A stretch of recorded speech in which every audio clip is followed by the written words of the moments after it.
हाय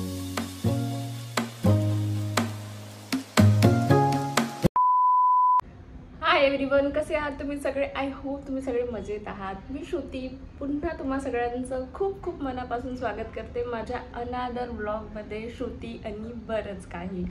आजच्या व्लॉगमध्ये स्पेशल काय होणार आहे, आज मी चाललेली आहे राहुलला सरप्राईज द्यायला. म्हणजे ते गेलेले आहे दिल्ली. आम्ही त्या दिवशी ज्यावेळेस अधिरासाठी शॉपिंग करायला गेलो त्यावेळेस मी बोलली राहुलला की स्वतःसाठी पण दिवाळीसाठी कुर्ता घेऊन घ्या. बट त्यांचं असं होतं की नाही ठीक आहे, माझ्याकडे ऑलरेडी खूप सगळे कुर्ते आहेत, त्याच्यातलं स्वतः तरी मी घालून घेईन. आणि मग मी पण म्हटलं इट्स ओके यार, ठीक आहे. आणि मी आता तुळजापूर गेली होती त्यावेळेस मी माझ्यासाठी साडी घेतली होती. ती खूप सुंदर साडी आहे, ती नवीन कोरी आहे, तर मी तीच घालणार होती. मग अल्टिमेटली राहुलने कपडे घेतले नाही. तर म्हणून आणि आज मॉर्निंगपासून असं होत होतं, मला खूप लो डाऊन असं फील होत होतं. I don't know Y. Rahul घरी नाही आहे म्हणून होत आहे, किंवा म्हणजे असं होते, म्हणजे माझं काहीच करायची मूड नव्हतं, काहीच करावं असं नव्हतं वाटत. म्हणजे मी चिवडा बनवणार होती, चिवड्याचं इतकं सगळं सामान काढून ठेवलेलं आहे, म्हणजे सगळं सामान वाळवून वगैरे झालं, फक्त चिवडा बनवायचा आहे. बट स्टील मला असं काही म्हणजे होत नव्हतं, एनर्जी अशी फील होत नव्हती, मला असं वाटत नव्हतं की बनवावं म्हणून. सो म्हणून मग मी म्हटलं यार चला मी राहुलसाठी शॉपिंग करून घेते. सो अनायाशी माझी मैत्रीण रेडी झाली, तिला आज वेळ होता तर आम्ही दोघी चाललेलो आहो राहुलसाठी शॉपिंग करायला. आता बघू त्याच्यासाठी मला काय आवडते आणि घरी आल्यानंतर राहुलचं रिॲक्शन काय राहते. सो आजच्या पुढं ब्लॉगमध्ये तुम्हाला हे बघायला मिळणार आहे. See you in market. Here she comes.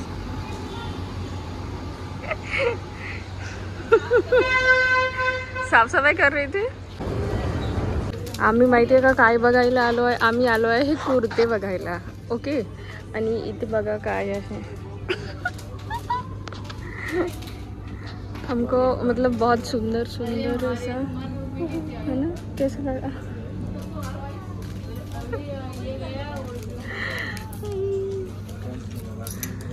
यार लेट्स सी अभी और क्या मिलेगा. लड़के की माँ है ये और देख रही है लड़कियों के कपड़े. ॲक्च्युली म्हणजे मुलींच्या सेक्शनमध्ये खूप क्यूट क्यूट कपडे आहेत. माझी मुलगी मोठी झाली आहे बट स्टील मला हा छान वाटला आहे फ्रॉक. बट मी अधिरासाठी अधिराचं चॉईस नाही घेईल. आम्ही मॉलचा हर एक कोणता छान मारणार आहोत, म्हणजे आलो तर घ्यायचं नाही असं तर नाही आहे. हे देखो राहुलच्या कुर्त्याची शॉपिंग झालेली आहे. Let's see his reactions. अच्छे लग रहे हैं ना? मस्त है ना? चलो चलते हैं. घर का काम छोड़ के आई bye bye only for me. कितनी सुंदर लग रही हो. बाय बन के आई हो काम छोड़ के. शॉपिंग नंतर पाणीपुरी तर खूप मॅन्डेटरी असते, तर आम्ही तिथनं आलो. पाणीपुरी खाल्ली आम्ही आमच्या सोसायटीच्याच खाल्ली, कारण आम्हाला पाणीपुरी पण तिथलीच खाणं आवडते जिथला टेस्ट आम्हाला माहिती असतो. आम्ही नवीन वेगळं काही ट्राय करत नाही. सो आम्ही पाणीपुरी वगैरे खाल्ली. आणि आज म्हणजे मला असं वाटलं होतं की माझ्याकडे फक्त 2 तास होते ना, तेवढ्या वेळात मला शॉपिंग वगैरे करून जाऊन वापसही येणं होतं. तर आम्ही कुर्ता घेतला फायनली. मला तो कुर्ता आवडला. आता अधिराचे रिॲक्शन्स मला बघायचे आहे, कारण मी सकाळी अधिरासोबत प्लॅनिंग केली होती. मी अधिराला म्हटलं होतं की आपल्याला पप्पाला सरप्राईज द्यायचा आहे. तर मला अधिरा बोलली हो आपण देऊ. ही कशी करते, ही ऑलवेज कशी करते अधिरा, तिचं असं राहते की हो ठीक आहे आपण सरप्राईज देऊ, जसे पप्पा ऑफिसमधून येत तसे पप्पा तुम्हाला माहिती आज काय झालं अशी सांगून देते ती. सो मग मी तिला सांगितलं की नाही आज आपल्याला पप्पाला सरप्राईज द्यायचं आहे, तर तुला सांगायचं नाही आहे, तू सांगशील. तर ती मला म्हणे हो नाही सांगू आपण, तर आपण शॉपिंग करायला जाऊ. तर ओरिजिनल प्लॅन मी तिच्यासोबत जाणार होती. आता तिला माहीत पडेल मी जाऊन घेऊन आली, तर आता आय डोंट नो ती काय करते.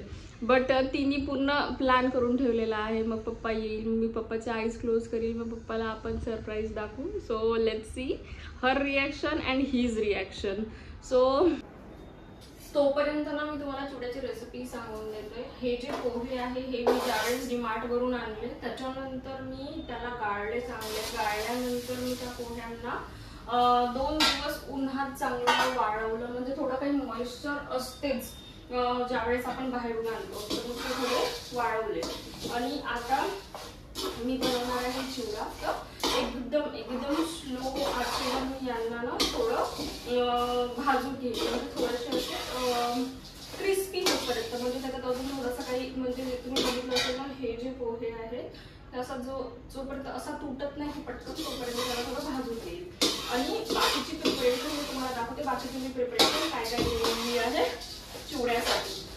म्हणजे बेसिकली आजचा जो ब्लॉग आहे त्या ब्लॉगमध्ये मला सगळ्या गोष्टी कव्हर करायच्या आहे, म्हणून मी म्हटलं की चला मी हे दाखवून देते काय काय आहे. प्रिपरेशन करून घेतलेली आहे. आता मी चिवड्याची काय काय प्रिपरेशन केलेली आहे ही मी तुम्हाला दाखवून देते.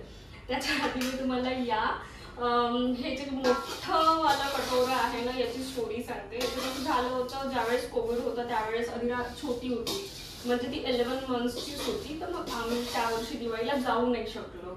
तर मग माझ्याकडे मोठे भांडेच नव्हते काही बनवायला. तर मला त्यावेळेस जेव्हा हे बनवायचे होते ना चिवडा, मग त्यावेळेस मला इतकं डिफिकल्ट झालं होतं. याच्यापेक्षा थोडी एक एवढी मोठी कढई आहे, त्या कढईमध्ये मला सगळं काही बनवावं लागलं. तर एवढं डिफिकल्ट जात होतं. त्यावेळेस मला जाणवलं यार आपल्याला एक मोठं भांडं असायला पाहिजे, कटोरं, ज्याच्यात आपण चिवडा करू शकू. तर हे मला खूप जास्ती युजफुल असते. म्हणजे मोठ्या गोष्टी बनवायच्या असल्या ते, किंवा लाडू वगैरे बांधायचे असले तर असे ना थोडे मोठे भांडे असायला पाहिजे, कोणी आलं वगैरे तर म्हणून मग मी हे त्या दिवाळीत ज्यावेळेस मग मी नंतर गेली होती त्यावेळेस मी हे घेऊन आली होती तिथल्या मार्केटमधून. आणि आता मला सांगा इकडच्या मार्केटमध्ये मिळत नाही का? डेफिनेटली मिळते. बट कसं झालं ना, मला माझ्या केसमध्ये असं होते, मला तिकडचं मार्केट्स माहिती आहे तिकडे, आणि मला भांडे कसे घ्यायचे हे नव्हते समजत त्यावेळेस. तर मला हे माझ्या सासूबाईंनी मम्मींनी हे मग त्यांनी हे माझ्यासाठी घेऊन ठेवलं होतं. तर हे इतकं युजफुल आहे, मला इतकं कामी येते थोड्या मोठ्या कोणत्या गोष्टी बनवायच्या असेल तर. म्हणून मग ही त्या कटोऱ्याची हे आहे स्टोरी.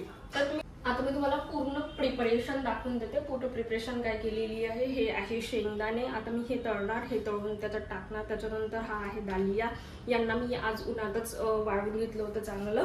आणि हे आहे मक्याचे हे पोहे, यांनाही तळून आपण टाकू शकतो. इट्स युअर चॉईस, तुम्हाला टाकायचं आहे नाही. मग नंतर मी तडक्यासाठी हे कढीपत्ता पण चांगले धुवून ठेवले होते, कढीपत्ता आणि मिरची. आणि मला अजून त्याच्यात टाकायला जिरं आहे, धने आहे आणि हिंग टाकेल.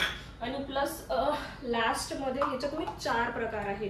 म्हणजे आपलं साधं मीठ आहे, काळ्या मिठाचा जो टेस्ट आहे ना तो अजून खूप जास्त एनहान्स होतो. आणि थोडंसं आपलं सोप आहे, आणि काय टाकलं मी चौथं, साखर आहे. तर ह्या सगळ्या गोष्टी मी आता, ही पूर्ण माझी बिफोर प्रिपरेशन आहे. तर आता माझं जे तेल आहे ना याचं, हे तेल सगळं गरम झालेलं आहे. आणि साईड बाय साईड मला हे पोहे पण त्यामध्ये हलवत राहायचे आहे, कारण की ते लागले नाही पाहिजे. जर लागले तर ते ब्लॅकिश वगैरे होऊन जाते. तर आता मी ना थोडं या तेलामध्ये आता पहिले शेंगदाणे तळून घेईल.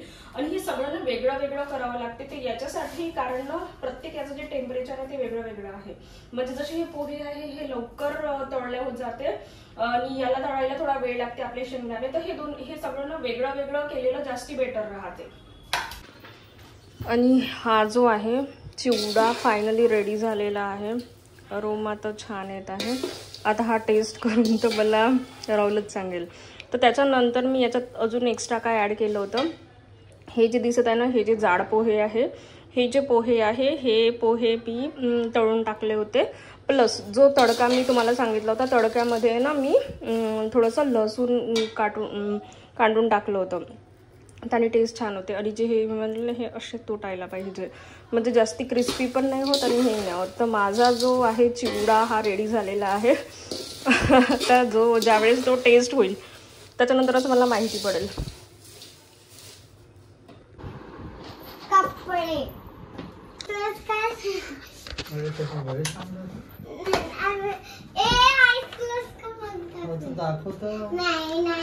तिने किती प्लॅन करून ठेवलाय. पप्पा येईल, आईज क्लोज करेल, मग मी सरप्राईज देईल. Close your eyes.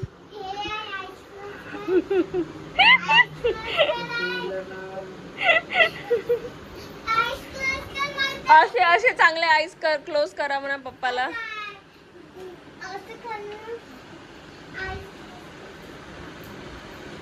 केले ना.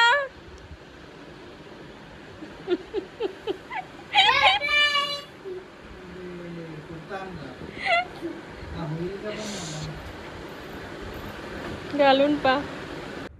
काल जो व्लॉग मी स्टार्ट केला होता तो व्लॉग मी आज एंड करत आहे, कारण आफ्टर 2 days नंतर काल राहुल दिल्लीवरून रिटर्न आले होते. तुम्ही बघितलंच असेल आधीच्या क्लिपमध्ये, ते खूप जास्ती थकले होते. बट तरीही फक्त माझ्या म्हणण्यामुळे त्यांनी कुर्ता ट्राय केला, कारण मला म्हणजे साईज वगैरे चेक करायचं होतं बरोबर आहे की नाही. बट त्यांना कुर्ता खूप जास्ती आवडला. आता कुर्ता कसा आहे काय आहे ते तुम्हाला माझ्या दिवाळीच्या व्लॉगमध्ये बघायला मिळेल. सो दिवाळीचा ब्लॉग बघायला विसरू नका. आणि मला खूप लोक असे म्हणतात की तुम्ही इतकी अर्निंग करता, तुम्हीही मंथली म्हणजे माझी मंथली कन्सिस्टंटली मोर दॅन 1 लाखची अर्निंग असते. सो जर ज्या वेळेस तुम्ही इतकी अर्निंग करतात, तुमचे हस्बंड का बरं जॉब करतात? हा मला एक म्हणजे कंटिन्युअसली रिसीव्ह होणारा क्वेश्चन आहे. सो त्याचा आन्सर मी देऊन देते. बघा, एक पॅशन असते. आपल्याला कोणती तरी गोष्ट आवडते म्हणून आपण ती गोष्ट करतो. आणि त्यांचा पहिलेपासून माइंडसेट आहे की त्यांना जॉब ते करतातच. आणि अशी जर फक्त 35-40 हजाराची किंवा 1 लाखाची जर जॉब असती तर त्यांनी सोडून दिली असती. बट असं नाही आहे. त्यांची जॉब खूप चांगली आहे. त्यांना एक गुड आणि कन्सिस्टंट अमाऊंट मंथली आमच्या घरी येते.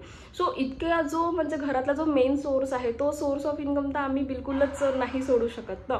म्हणून ते जॉब करतात. हा एक गोष्ट आहे. आणि सेकंड हे आहे ते त्यांचं पॅशन आहे.